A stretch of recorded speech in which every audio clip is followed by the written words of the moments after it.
Mas é importante que os pais fiquem atentos, né? Se essa questão se repete muito, digo, dessa ansiedade, dessa criança que não, às vezes não para quieta, né? Às vezes tem aí, pode ter a questão dos transtornos todos que podem ser diagnosticados e tudo mais, mas antes da gente pensar num diagnóstico, às vezes a gente tem que escutar essa criança, e é uma escuta diferenciada. Não é uma escuta como a gente está aqui falando e escutando. É uma escuta especializada, onde aquela criança vai ser vista como um sujeito e aquela ansiedade, aquele conflito, ele vai poder ser entendido de uma outra forma. E aí a criança tende a ficar mais tranquila. Ela consegue ficar mais dentro do seu eixo. Maravilha, Renata. É uma tarefa complicada essa, de ser mãe e pai. Né? Bastante. Acho que é uma das mais. A gente é amador num assunto que precisa de profissional. É difícil. Mas, enfim, a gente vai tentando. Vai dando certo, está todo mundo aqui vivo. Não é não, Samir? Eu estava me identificando. Eu falei, microfone. Vai no microfone. Estou pensando aqui em tudo que ela está falando. Eu acho que eu devo ter tido um quê de criança. Só que naquela época nem tinha, né, tratamentos tão específicos, especializados. Né? Acho que por isso é um dos motivos que eu virei ator, artista. Estava ouvindo Biafra falar. Né? Sou seu fã.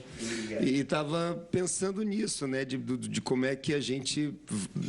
Os caminhos são muitos, né? E a arte, eu acho que é um caminho saudável para isso, né? Quer dizer, esse meu trabalho do Cícero, assim como a trilogia que ele fez, a tetralogia, porque tem o infantil solo também, ele tem um pé na... Esse infantil é sobre o quê? Sobre o cachorro, sobre o cão. Sobre o animal cão. Legal. Né? O cão e o lobo, né? Porque, na verdade, o cão descende dos lobos. Aí fala da tua... Pois é. Então, esse trabalho, Cícero, Anarquia de um Corpo Santo, ele fecha uma trilogia. Eu falo trilogia porque são 3 trabalhos adultos, né? Que começou com Para Acabar de Vez com o Julgamento de Arthur, lá em 2001. E que não era para ser um solo, foi assim, foi uma série de coincidências, era um trabalho de pesquisa, e um saiu porque não podia, o outro foi fazer televisão, e aí acabou virando um solo. Falei, bom, estou sozinho, vou me aprofundar mais na pesquisa sobre o Arthur. Eu tinha feito uma dissertação de mestrado sobre o Antônio Arthur, e gostava muito dele, e sempre tinha um pé na autobiografia também, né? Eu tive uma irmã, por exemplo, que ficou internada em hospícios, e aquilo para mim foi e ela era uma pessoa que me dava muito, que me abriu muito a cabeça para a arte. Foi bem liberador, né? Foi uma coisa liberadora. E aí, assim, fora a linguagem do cara, que eu me identificava muito também, de um teatro menos convencional, que tivesse um contato mais direto com o espectador, que questionasse alguns parâmetros mais tradicionais do próprio teatro. E aí esse solo acabou sendo um diferencial. Eu já era ator. Não, é muito legal, porque você parte de um mito. O Arthur não deixa de ser um mito do teatro, né? Você vai pro Édipo e você acaba no Padre Cícero. Você fala do Padre Cícero um pouquinho? Sim, claro. Porque é o que está em cartaz. É o que está em cartaz, exatamente. Não, pois é, eu cheguei no mito brasileiro, que, na verdade, o Édipo foi um mito mais universal, o cachorro também é um mito, não deixa de ser né? Sempre com uma autorreferência, porque eu sou cão no horóscopo chinês, então sempre teve uma referência mítica pessoal, né? O Cícero foi quando eu viajei pelo Nordeste com o Para Acabar de Vez. Você não é nordestino? Não, eu não sou nordestino, eu sou filho de libaneses. E aí eu fiz até um estudo, quando eu comecei a pesquisar o Cícero, sobre muitas semelhanças entre a cultura árabe, cultura primitiva árabe, não a cultura, né, folclórica que chega até a gente através da esfirra, do quibe e da dança árabe, mas das tribos beduínas, das tribos mais primitivas e do Nordeste primitivo também. Então tem uma série de pontos em comum na aridez, na conduta do olho por olho, dente por dente, da tradição familiar, né, da vendetta, da vingança. Quer dizer, tem uma série de códigos que eu acho que a própria geografia, de alguma forma, corrobora.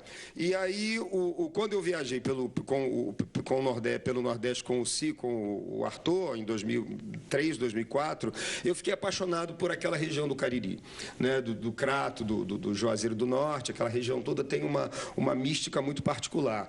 E eu comecei a me deter um pouco nessa vontade de falar de um mito nacional, né? Esse trabalho era para ter saído antes do último trabalho, só que foi uma questão de ter conseguido editais que privilegiassem o infantil. O texto é todo teu? O texto é meu. O texto é meu. é fruto de uma pesquisa bastante ampla, mas ele também é uma desconstrução do próprio mito. Quer dizer, eu falo do homem Cícero com todas... Já no final da vida, né? Você pega eu pego ele no final da vida, mas eu levo ele para todos os lugares. Você vai jogando ele para trás. Ele no final da vida se vendo criança, se vendo... E de alguma forma dando vazão também, assim, a quase que de uma forma de incorporação. Diferente do Édipo, que visitava isso na memória, ele meio que incorpora um pouco os personagens que ele vai falando, isso. Né? E ele dá passo, que é um lugar indefinido, que pode ser um limbo, pode ser a morte, pode ser... Não, é bonito o lugar, porque ele fez um caminho, é só um caminho de tecido que sobe. Tá, é bonito, tá vendo, não dá? E ele é delimitado por tecidos, que aliás ficou bacana aquele negócio no final, quando... ele fala dos retalhos, né? Aquele cajado é lindo, eu fiquei com o olho grande no cajado. Muito bonito. Depois você terminou.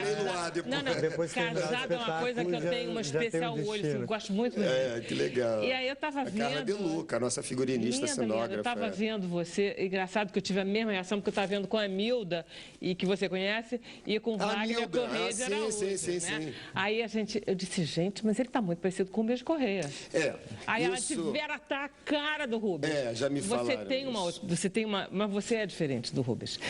E você tem essa voz magnífica. Tô meio rouquinho hoje. Não, ele é dublador, né, gente? Olha só. Ele é diretor de dublagem. Também. O cara é muito bom em matéria de voz. E essa tua voz, ela é importantíssima. Mas esses agudos que ele dá são inigualáveis. Mas você faz aqueles baixos. Não. E você trabalha com a tua voz muito no espetáculo. Você trabalha muito com o teu corpo. Então, e eu adorei também o negócio da cenografia, que fica uma citação a batina, uma citação, uma coisa árabe, uma citação. Exatamente. Né? A música também a gente procura. Romero, aquela cor, aquela coisa de desenho. Eu acho muito bonito. Eu acho a ideia, assim, o fato de você não ser nordestino, eu gosto mais ainda. Não sou nordestino. Agora, fosse, assim, a brasilidade do Padre Cícero fica... Todo mundo pode ser Padre Cícero. Todo mundo pode ser. Pois todo mundo pode ser Padre Cícero, como todo mundo pode ser um pouco Édipo também, né? Sim. Porque todo mundo pode ser um pouco Arthur, porque também tem um pé na loucura. Ainda mais no teatro, mas, exatamente. Vamos lá, diz o serviço, porque senão a gente acaba não dizendo. Então, a gente está em temporada no Teatro Maria Clara Machado, que é ali no Planetário da Gávea, mais conhecido.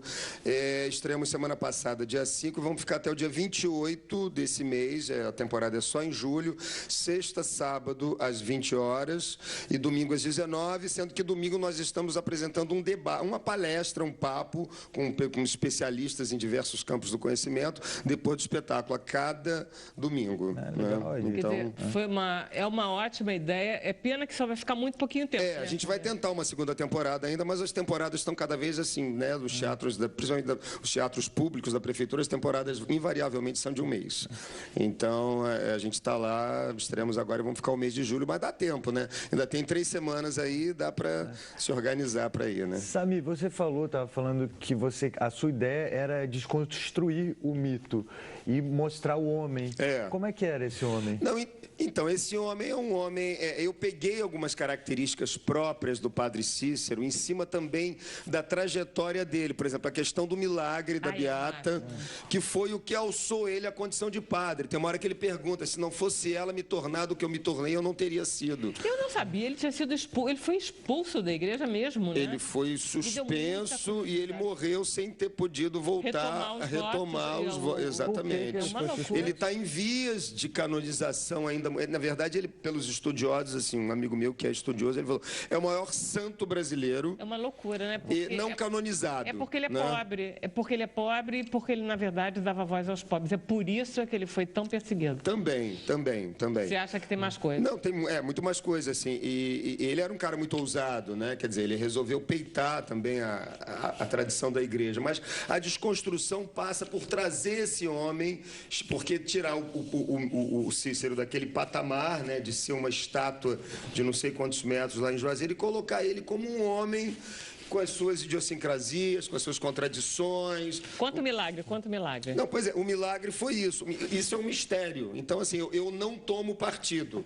Há uma corrente aqui que diz que isso é um embuste. Se você falar isso para um crente lá em Juazeiro, você vai levar um tiro, um tapa no meio da cara.